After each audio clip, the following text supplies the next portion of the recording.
नमस्कार साथियों, आपका हार्दिक स्वागत है फिर से एक नई वीडियो में। आज इस वीडियो में हम बात करेंगे कि आईएफएमएस 3.0 पर कितना ही पुराना सैलरी एरियर हो, 10 साल का हो या 15 साल का हो या फिर कुछ दिन का हो, उसके बिल नंबर पुराने आपके पास हों या नहीं हो, आप उसके बिना भी सैलरी एरियर बिल करेक्शन के जरिए किस प्रकार से आईएफएमएस 3.0 पर प्रोसेस कर सकते हैं। आज इस प्रोसेस की बात इस वीडियो में हम करने वाले हैं। दोस्तों, वीडियो शुरू करने से पहले आपसे निवेदन करना चाहूंगा, चैनल पे नए हैं तो प्लीज चैनल को सब्सक्राइब करिए और सब्सक्राइब करने के साथ साथ नोटिफिकेशन बेल को ऑन करिए। वीडियो हम शुरू करते हैं, उसके लिए आपको आईएफएमएस 3.0 पर डीडीओ रोल में आपको लॉगिन करना है। जैसे आप लॉगिन करेंगे तो कुछ इस प्रकार का इंटरफेस आपको दिखाई देगा और इस इंटरफेस पर लेफ्ट हैंड साइड में ऑप्शन आपको दिखाई देता है बिल्स का। इस बिल्स सेक्शन में आपको आना है और स्क्रॉल करके जब नीचे आएंगे तो एक ऑप्शन आपको दिखाई देता है बिल करेक्शन। आपको इस ऑप्शन पे क्लिक करना है। इस ऑप्शन पे आप जैसे ही क्लिक करेंगे तो बिल करेक्शन बल्क का ऑप्शन आपको दिखाई देगा। आपको इस ऑप्शन पे क्लिक करना है तो बिल करेक्शन बल्क का पेज आपके सामने ओपन हो जाएगा। यहाँ सर्च बाय में आपको ऑल सिलेक्ट करना है। ऑल सिलेक्ट करते ही एम्प्लॉय की लिस्ट आपको दिखाई देगी और जिस एम्प्लॉय का ये एरियर आपको बनाना है उस एम्प्लॉय के सामने आपको सिलेक्ट बटन पर क्लिक करना है। सिलेक्ट बटन पे आप जैसे ही क्लिक करेंगे तो इस प्रकार का इंटरफेस आपको दिखाई देगा। यहाँ पर राइट हैंड साइड में एक ऑप्शन आपको दिखाई देता है डाउनलोड फॉर्मेट। इससे वो एक्सेल शीट हम डाउनलोड कर पाएंगे जो हमें अपलोड करनी है। तो डाउनलोड फॉर्मेट ऑप्शन पे आप क्लिक करेंगे और डाउनलोड फॉर्मेट ऑप्शन पे जैसे ही आप क्लिक करेंगे तो एक विंडो आपके सामने ओपन होगी डाउनलोड फॉर्मेट की, और इसी को ही बड़े ध्यान के साथ आपको कंप्लीट करना है। यहाँ पे आपको प्रोसेस में सैलरी एरियर सिलेक्ट करना है। रीजन में आपको बहुत सारे रीजन आपको यहाँ पे दिखाई देंगे, आप पे जो लागू होता है वो भी आप सिलेक्ट कर सकते हैं, परंतु मेरे अकॉर्डिंग सबसे अच्छा रीजन इसमें है अदर चेंजेस रीजन। आपको ये ऑप्शन सिलेक्ट कर लेना चाहिए। बिल करेक्शन रीजन पे आप क्लिक करेंगे तो यहाँ बहुत सारे ऑप्शन आपको दिखाई देते हैं, परंतु इसमें भी मैं आपको रिकमेंड करूंगा आप अदर को ही चूज करें। अदर चूज करने के बाद इफेक्टिव डेट कब से है तो मैंने यहाँ पे 1 जनवरी 2010 से सिलेक्ट किया है उदाहरण के लिए, और इफेक्टिव टू 2020 तक मैंने इसको इफेक्ट किया है।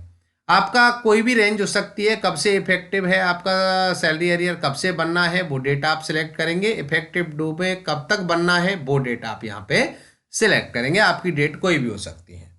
बिल टाइप्स में आपको सैलरी बिल सेलेक्ट करना है। बिल सब टाइप में ध्यान देना है आपको। कंप्लीट इस डिटेल्स में से आपको सिर्फ रेगुलर सैलरी ही सिलेक्ट करना है। ये सिलेक्ट करने के बाद सबसे इंपॉर्टेंट काम सिलेक्ट अलाउंस एंड डिडक्शंस, इस ऑप्शन को बड़े ध्यान से आपको सिलेक्ट करना है। तो सबसे पहले अलाउंस आपको सिलेक्ट करने हैं, जैसे बेसिक पे मैंने यहाँ पे सिलेक्ट कर लिया, उसके बाद डीएनएस अलाउंस मैंने सेलेक्ट कर लिया, उसके बाद यहाँ पे एचआरए सेलेक्ट कर लिया। अब इसमें आपके अलाउंसेज कुछ और भी हो सकते हैं, वो आप सिलेक्ट करें। आप पे जो लागू होते हैं, आरओपी करना है तो आरओपी भी आप यहाँ से सिलेक्ट कर सकते हैं। किसी का वेतन आपको मूल वेतन से आपको कटौती करनी है तो वो भी आप इसमें यहाँ से सिलेक्ट कर सकते हैं। उसके बाद आपको डिडक्शन सिलेक्ट करने हैं। डिडक्शंस में आप ध्यान दें कि आपका डिडक्शन कोई भी हो सकता है, इनकम टैक्स का हो सकता है, जीपीएफ का हो सकता है, एसआई का हो सकता है। जो भी डिडक्शन इस सैलरी एरियर में आपको ऐड करने हैं तो उनको आप पहले ही यहीं पर ऐड कर लें, क्योंकि बाद में ऐड करने का कोई भी प्रारूप यहाँ पे उपलब्ध नहीं है। तो यहाँ पे ये सारे कंप्लीट चूज करने के बाद आपको डाउनलोड फॉर्मेट ऑप्शन पे क्लिक करना है। डाउनलोड फॉर्मेट ऑप्शन पे आप जैसे ही क्लिक करेंगे तो ये फाइल डाउनलोड होगी और इसे आप अपने डिजायर स्पेस पे सेव कर लेंगे। तो दोस्तों, अब आपको काम करना है, जो एक्सेल शीट अभी आपने यहाँ पे डाउनलोड की है तो उस एक्सेल शीट को आप ओपन करेंगे तो इस प्रकार की एक्सेल शीट आपको यहाँ पे दिखाई देगी। यहाँ पे आप देखेंगे बिल नंबर आपके ब्लैंक आ रहे हैं, ड्यू अमाउंट आपको ब्लैंक दिखाई दे रहा है, अलाउंस के नेम आपको यहाँ पे दिखाई दे रहे हैं, जैसे बेसिक पे आपको यहाँ पे दिखाई दे रहा है, और बेसिक पे के साथ आपने जो जो सिलेक्ट किया होगा डीएनएस अलाउंस, एचआरए और इनकम टैक्स, जो भी आपने सिलेक्ट किया है वो आपको यहाँ पे दिखाई देगा।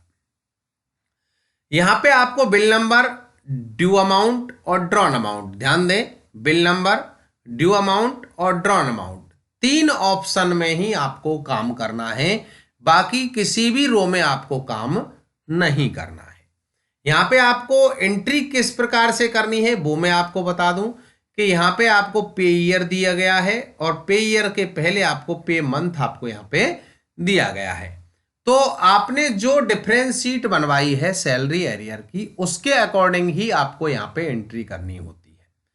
जो हमारी डिफरेंस शीट होती है उसमें ड्रॉन अमाउंट होता है। जैसे मान के चलो इस मंथ में मुझे 100 रुपये मिले और ड्यू अमाउंट मेरा 200 रुपये है, तो आपको इस प्रकार से यहाँ पे एंट्री करनी है। आपको डिफरेंस की एंट्री इसमें नहीं करनी है। मान के चलो दूसरे मंथ में मुझे ड्रॉन अमाउंट 0 है और ड्यू अमाउंट 100 है, तो आपको वही एंट्री आपको इसमें करनी है। इसी प्रकार से जो आपकी डिफरेंस शीट है उसके अकॉर्डिंग ही ड्रॉन अमाउंट और ड्यू अमाउंट आपको इसमें डालने हैं। कई बार लोग बोलते हैं कि साहब हमारी शीट अपलोड नहीं हो रही, तो परंतु उनकी यही दिक्कत इसमें निकल करके आती है कि ड्रॉन अमाउंट और ड्यू अमाउंट उनके सही से नहीं डले होते हैं। तो यहाँ पे एक प्रॉब्लम आपको ये आ सकती है कि मंथ ऊपर नीचे होते हैं कई बार, तो इनको ध्यान से देख करके आप एक एक एंट्री यहाँ पे कर लेंगे। अब जो सामने बात आती है बिल नंबर की, साहब इतने लंबे समय के बिल नंबर हमारे पास उपलब्ध ही नहीं है, ब्लैंक शीट आ रही है, अब क्या करें? क्योंकि नए समय के बिल नंबर तो इसमें ऑटोमेटिक आपके पास आ जाएंगे, परंतु पुराना जो समय है इट मीन्स 2012 से पहले के जो बिल्स हैं उनके बिल नंबर आपको यहाँ पे नहीं दिखाई देंगे। तो आप क्या करेंगे, उसके लिए आप जनरली ये अपना GA55 लेटेस्ट GA55 आप डाउनलोड कर लेंगे। लेटेस्ट GA55 जब आप डाउनलोड करेंगे तो उसमें आप सर्च करेंगे रेगुलर सैलरी, और रेगुलर सैलरी वाले बिल नंबर को आप यहां से कॉपी करेंगे और इस बिल नंबर की एंट्री आप यहां बिल नंबर के पहले ही कॉलम में आप यहां पे कर देंगे। और करने के बाद इसी को जहां पे आपका ये ब्लैंक बिल नंबर आ रहा है इसी को ही आप यहां इस प्रकार से कॉपी कर देंगे। ऐसे आप जब कॉपी कर देंगे और ये सीट ड्रॉन अमाउंट और ड्यू अमाउंट के साथ यहां पे कंप्लीट कर लेंगे और इसको फिर आप क्या कर देंगे, यहां से इस प्रकार से सेव कर देंगे। तो ये सीट आपकी सेव हो जाएगी। यहां पे जैसे मैंने ये एंट्री नहीं की है तो आप ये अपनी कंप्लीट एंट्री यहां पे कर लेंगे। कंप्लीट एंट्री करने के बाद इस सीट को आप यहां से बंद कर देंगे और आपको उसी पेज पर आना है जिस पेज से आपने अभी सीट को डाउनलोड किया था। अब इसी पेज पर आपको ऑप्शन मिलता है अपलोड फाइल का। आपको इस अपलोड फाइल वाले ऑप्शन पे क्लिक करना है और क्लिक करने के बाद जिस प्रकार से अभी यहाँ पे आपने डाउनलोड किया हुआ था तो वो डिटेल आपको यहाँ पे दिखाई देगी। और उसके बाद यहाँ ब्राउज ऑप्शन पे आपको क्लिक करना है। ब्राउज ऑप्शन पे क्लिक करने के बाद जहाँ पे आपने सीट सेव कर रखी है वहां से उस सीट को आपको सिलेक्ट करना है और ओपन बटन पे क्लिक करना है। ओपन बटन पे आप जैसे ही क्लिक करेंगे तो ये फाइल आपकी यहाँ पे अपलोड हो जाएगी। तो दोस्तों मैंने ध्यान दो कि 2010 से मैंने सिलेक्ट किया और 2020 तक बिल नंबर मेरे पास बिल्कुल नहीं थे। कोई एक बिल नंबर लेटेस्ट GA55 से मैंने ले लिया और उसी को मैंने सब जगह कॉपी कर दिया। उसके बाद यहाँ पे डॉक्यूमेंट आपको अपलोड करने हैं, बिल करेक्शन सिलेक्ट करना है, डिस्क्रिप्शन में ऑर्डर टाइप करना है और जो भी इसका ऑर्डर है वो आपको यहाँ पे सिलेक्ट करना है। जो भी आपका ऑर्डर आपको दिया गया है वो आप यहाँ पे सेलेक्ट कर लेंगे और सेलेक्ट करने के बाद ओपन बटन पे क्लिक करेंगे तो यहाँ पे ये ऑर्डर आपका अपलोड हो जाएगा। सबसे इंपॉर्टेंट बात ये कि बिल नंबर नहीं मिल रहे थे साहब पुराने, तो हम क्या करते थे 2012 से पहले का बिल एक बनाते थे, बिना बिल नंबर की फाइल अपलोड भी हो जाती थी, परंतु प्रोसेस का बटन हमारा ऑन नहीं होता था। अब इसमें आपका एक साथ ही बिल आपका बन के तैयार होगा और बिल नंबर की भी आवश्यकता आपको नहीं है। लेटेस्ट GA55 से कोई एक बिल नंबर आपने लिया और उसको सभी जगह कॉपी कर दिया और कॉपी करने के बाद इस प्रकार से ये प्रोसेस कर लिया। प्रोसेस करने के बाद अपलोड बटन पे आपको क्लिक करना है, फिर कन्फर्म की विंडो आपको दिखाई देगी, आपको यस ऑप्शन पे क्लिक करना है।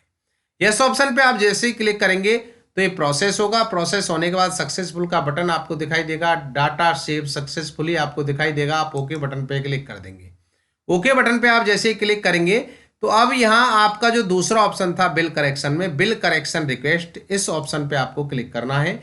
इस पे आप जैसे ही क्लिक करेंगे तो दोस्तों अब यहाँ पे आप देखेंगे ये बिल आपको दिखाई दे रहा है। इस चेकबॉक्स पे टिक किया।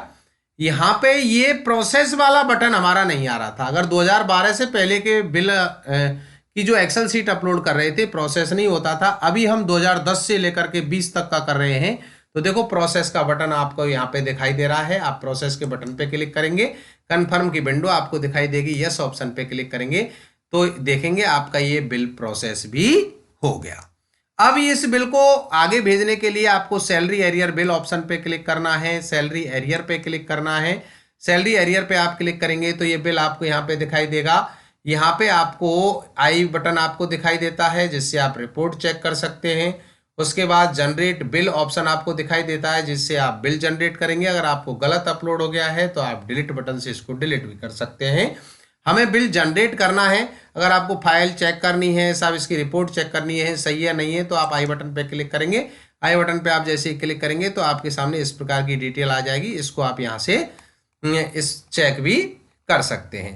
चेक करने के बाद यहाँ से बैक करेंगे, बैक करने के बाद ये बिल आ गया, इसको आप जनरेट बिल पे क्लिक करेंगे, बाइंडिंग आपको दिखाई देगी, चेक बॉक्स पे टिक करेंगे, फिर आपको यस ऑप्शन पे क्लिक करना है। यस ऑप्शन पे आप जैसे ही क्लिक करेंगे तो salary arrear bill generated successfully का मैसेज आपको दिखाई देता है। आप ओके बटन पे क्लिक कर देंगे। ओके बटन पे आप क्लिक कर देंगे तो सैलरी एरियर बिल्स दूसरा ऑप्शन आपको चूज करना है, इस पे आप क्लिक करेंगे, फाइनेंशियल ईयर सेलेक्ट करेंगे, मंथ सेलेक्ट करेंगे। जब आपने जनरेट किया है सर्च ऑप्शन पे क्लिक करेंगे तो ये बिल आपको दिखाई देगा। अब आपको वही प्रोसेस करना है जैसे आप जनरल बिल्स को भेजते हैं, आपको ट्रेजरी फॉरवर्ड इसको करना है, बिल नंबर पे क्लिक करना है। यहाँ पे आपके जो भी डॉक्यूमेंट आपको अपलोड करने हैं उनको अपलोड करेंगे और प्रोसेस बटन के जरिए ओटीपी डाल करके इसको आप आगे भेज देंगे। तो दोस्तों ये कंप्लीट प्रोसेस रहा कि किस प्रकार से आपको सैलरी एरियर बिल बनाना है, वो भी लंबे समय का सैलरी एरियर बिल बनाना है, चाहे भले ही आपके पास बिल नंबर हो या नहीं हो। और कोई भी एक बिल नंबर जो लेटेस्ट अभी GA 55 में आपके पास होगा, 12 से पहले का नहीं होगा, तो लेटेस्ट GA 55 से बिल नंबर के साथ भी आप अपना सैलरी एरियर बना सकते हैं। दोस्तों जानकारी अच्छी लगी हो तो प्लीज वीडियो को लाइक करना, शेयर करना, और चैनल पे नए हैं अभी तक सब्सक्राइब नहीं किया है तो प्लीज सब्सक्राइब करना। और सैलरी एरियर रिलेटेड अगर आपकी कोई भी समस्या फिर भी आती है तो आप यहाँ दिए गए मेल पर हमसे संपर्क कर सकते हैं और हम आपके मेल को देखते ही आपकी सहायता करने का प्रयास जरूर करेंगे। बहुत बहुत धन्यवाद। Thank you so much.